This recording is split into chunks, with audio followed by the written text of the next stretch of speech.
हामी चाहिँ यतिखेर दोलखा सैलुङ जाँदैछौँ। रातिको 10-11 बज्न आइसकेको छ। यहाँ चाहिँ अगाडि चाहिँ पर्जन छ, अगाडि चाहिँ साइकल हुन्क्याउने। यहाँ चाहिँ एकदम टिफर बाक्लै थरी थरीका क्या अब गाइज भनौँ न, कहीँ नदेखेका टिफरहरू चाहिँ यहाँ आएर यस्तो मोडमा बसेका छन् कि अब हामी एकछिन जाममा पर्छौँ गाइज। एकछिन हामी जाममा पर्छौँ। एकछिन के को जाम रहेछ, यताबाट साइड जान मिल्दैन। यताबाट यसो खाडक ढुक बनाउँदै यसो मिलाएर लडेला है, फेरि यसो मिलाएर लिएर हिँड्नु पऱ्यो। बाटो फेरि अलि अप्ठ्यारो छ क्या गाइज, होइन अलि अप्ठ्यारो छ बाटो। एम्बुलेन्स सुत्दा पनि टिफरले छेकेको छ गाइज। कति धेरै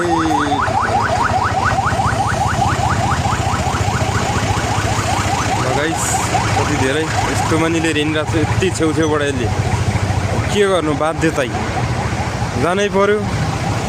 यहाँ टिफर त कति हो नि के कुरै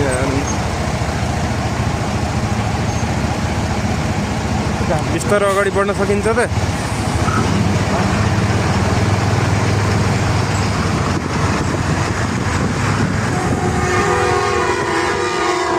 ओहो गाइस, बजाऊ बजाऊ।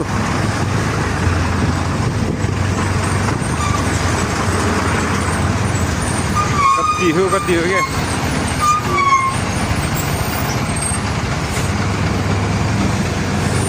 हामीलाई चाहिँ अलि हतार छ गाइस। यसले चाहिँ झनै यसो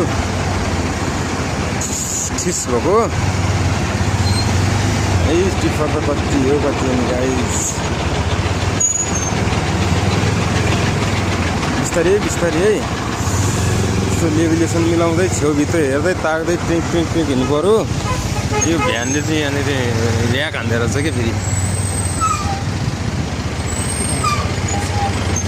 यो जाम अलिक डेन्जरै जाम हुन्छ यहाँनिर चाहिँ। 5 खल 0 किलो गोलानघाट खाडीचोर यो अन्य विभिन्न ठाउँको बालुवा चाहिँ पसार छ।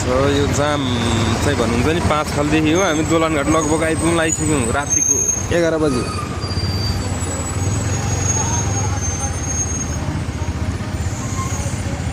हेर्नु न कति हो गाइस, कति हो टिफर त।